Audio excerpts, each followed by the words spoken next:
Hi everybody, and welcome back to a new episode. In these two stories, I will for real terrify you in a level that you've never witnessed before, even though I haven't dug the deepest into these series. I mean, they're yet to come. But I will make sure to give you chills down to the bones in a level that you've probably never witnessed before. So be aware. This is not my responsibility no more. It's up to you. If you want to continue, or if you do not want to continue.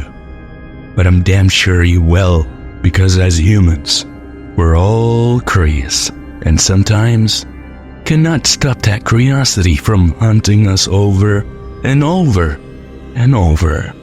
So sit back, relax, and enjoy this terrifying ride. But before we begin, make sure to show some love. Just subscribe to the channel if you liked the previous videos. And if you haven't watched them yet, please go ahead and watch them all and let me know your feedback. Now let's begin this real terror. 1, 2, 3, action.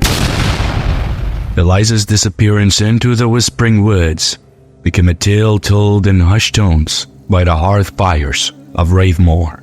The villagers, bound by superstitions and fear, erected signs warning travelers and curious souls to steer clear of the forest's embrace. But the woods were not content with silence. They hungered for the presence of life, for the memories and emotions they could siphon. Few months just turned into years, and the legend of Eliza, the botanist who sought the heart of the woods, grow into a cautionary fable. It was during this time that a stranger arrived in Ravemoor, a man of science and skepticism, named Dr. Edward Mallory. He was a psychologist, fascinated by the effects of fear and isolation on the human mind. And the Whispering Woods presented a case study like no other. Dr. Mallory was undeterred by the villagers' warnings. He saw their superstitions as relics of a less enlightened age, and was determined to prove that the woods held no power over the rational mind. With meticulous care, he prepared his expedition, equipped with recording devices to capture the supposed whispers, and cameras to document his journey. As he entered the forest, the sun was high, and the birds sang from the tree tops.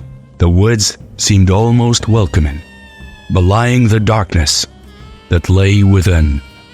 Dr. Mallory pressed on, documenting each step with the precision of a scientist on the verge of a great discovery. But as the day waned and shadows grew long, a change came over the woods.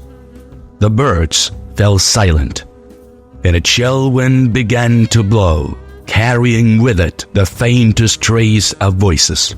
Dr. Mallory listened, his rational mind grappling with the impossibility of what he heard.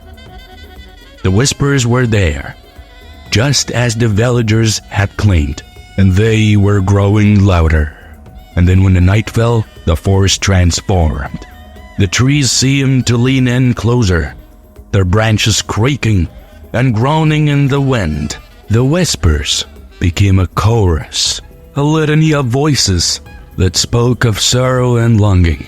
Dr. Mallory's skepticism wavered as the voices called to him, speaking his name with a familiarity that sent shivers down his spine.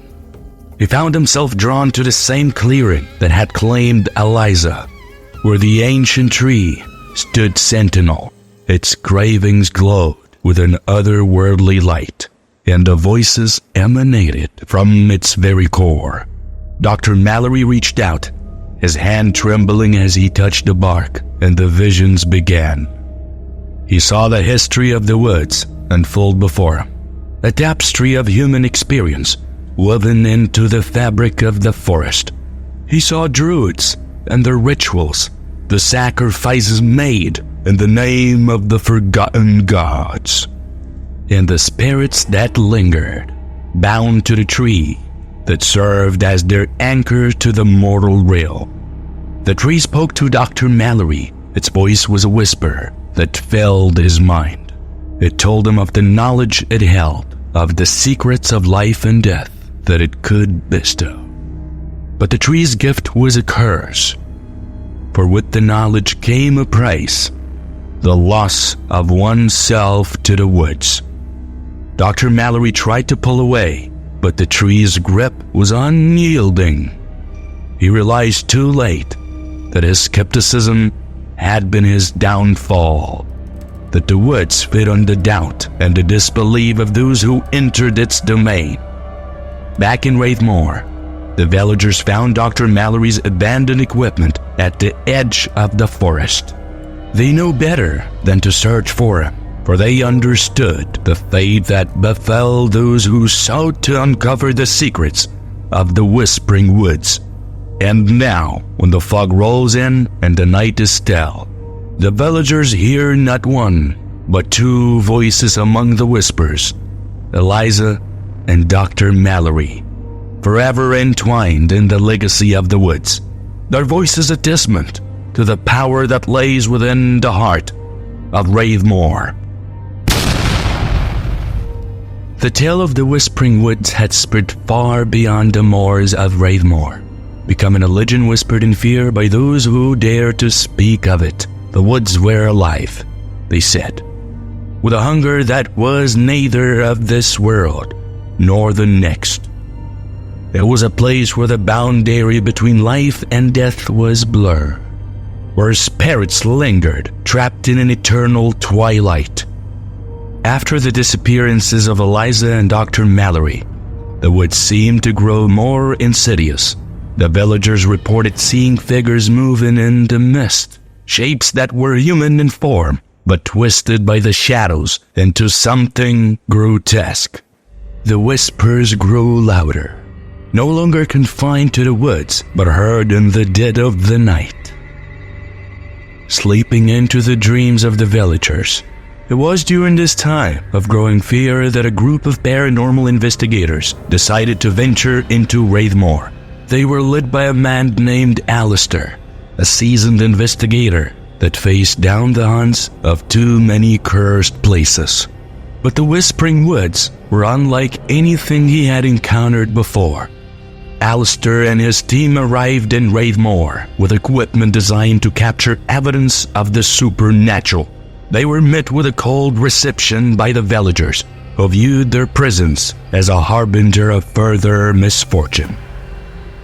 Despite the warnings, the team was resolute, driven by a desire to uncover the truth and perhaps put an end to the terror that gripped the village. As they entered the woods, the sun was setting, casting long shadows that seemed to reach out towards them. The air was still, and a sense of foreboding hung heavy upon the group.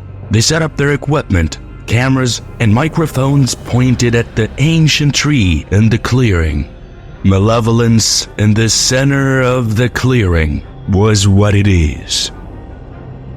The night was moonless, and the darkness was absolute. The team huddled around their monitors, watching and waiting for a sign. And that's when the whispers began, a cacophony of voices that filled the air and set their equipment ablaze with activity. The voices spoke of pain and rage, of lives cut short and spirits bound to the cursed ground. They told of the druids who had once revered the woods, of the blood that had been spilled to sate the hunger of the ancient tree. And they spoke of a reckoning, a time when the woods would claim all of Wraithmore. Alistair felt a chill run down his spine as he listened to the voices. He had come seeking ghosts, but what he found was something far older and more sinister. The tree seemed to pulse with a dark energy, and the air around it shimmered with the power of the spirits contained within. Then, without warning, the figures appeared. They were the spirits of those claimed by the woods, their forms twisted by the shadow that had consumed them. They circled the team, their whispers now screams, that tore through the night. Alistair realized too late that he had become part of the woods story. Another chapter in the legend of Raithmore. The spirits closed in, and the darkness swallowed them whole. In the village, the lights flickered and went out, and a silence descended upon Raithmore. When the sun rose the next morning, the woods were quiet, and the paranormal investigators were nowhere to be found.